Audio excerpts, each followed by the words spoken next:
أعوذ بالله من الشيطان الرجيم. بسم الله الرحمن الرحيم.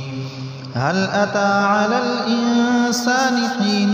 من الدهر لم يكن شيئا مذكورا إنا خلقنا الإنسان من نطفة أمشاج نبتليه فجعلناه سميعا بصيرا إنا هديناه السبيل إما شاكرا وإما كفورا إنا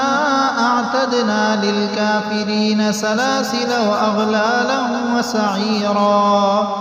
إن الأبرار يشربون من كأس كان مزاجها كافورا عينا يشرب بها عباد الله يفجرونها تفجيرا يوفون بالنذر ويخافون يوما كان شره مستطيرا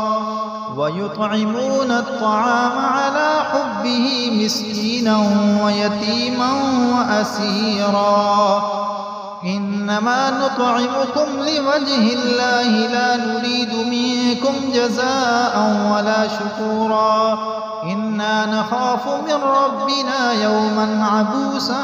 قمطريرا فوقاهم الله شر ذلك اليوم ولقاهم نضرة وسرورا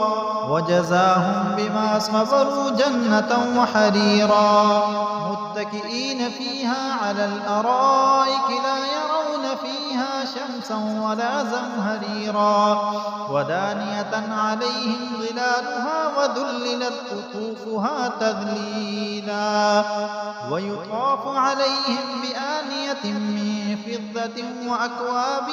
كانت قوارير من فضة قدروها تقديرا ويسقون فيها كأسا كان مزاجها زنجبيلا عينا فيها تسمى سلسبيلا ويطوف عليهم ولدان مخلدون إذا رأيتهم حسبتهم لؤلؤا منثورا وإذا رأيت ثم رأيت نعيما وملكا كبيرا عاليهم ثياب سندس خضر واستبرق وحلوا وساور من فضة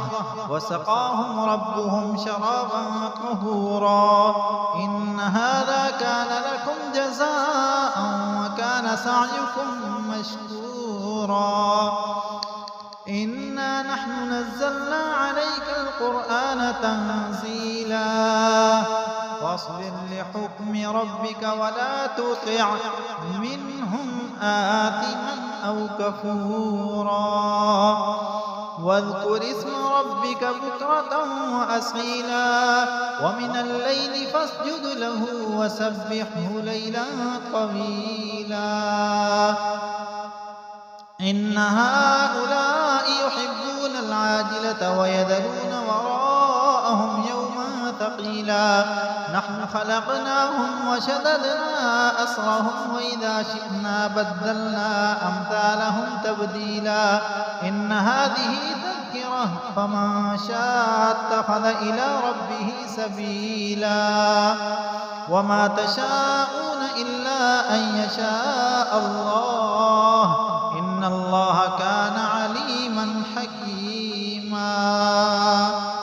يدخل من يشاء في رحمته والظالمين أعد لهم عذابا أليما